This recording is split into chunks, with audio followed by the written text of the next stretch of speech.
Usap-usapan ngayon sa lahat ng media ang hakbang na ginawa ni Vice Presidente Sara Duterte hinggil sa aksyon nito para matulungan ang ating mga kababayang OFW na naipit sa giyera sa mga nasabing bansa.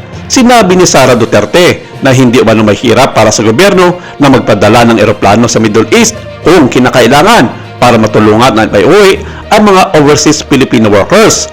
Ayon sa kanya, kung may malinaw na desisyon at koordinasyon ng pamahalaan, mabilis na makakanap ng paraan upang magpadala ng aircraft o charter flights para sa repatriation ng mga Pilipino. Bilang halimbawa, binalikan ni Duterte ang nangyari noong panahon ng COVID-19 pandemic. Aniya, maraming residente ng Davao City ang stranded sa Metro Manila dahil sa maigpit na travel restriction noon. Dahil dito, nagdesisyon umano silang magrenta ng eroplano upang maiuwi ang mga stranded na Davaoenyo pabalik sa kanilang lungsod.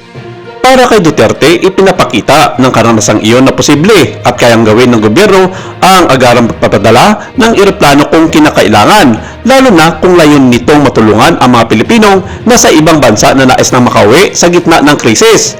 Ang ikinagulat ng marami nang magswestyon ang kanyang kapatid na si Davao City 1st District Representative Pulong Duterte na humingi na lamang ng tulong mula sa China kung magpatuloy lamang magbubulag-bulagan ang gobyernong Marcos sa nangyayaring gulo sa gitnang silangan.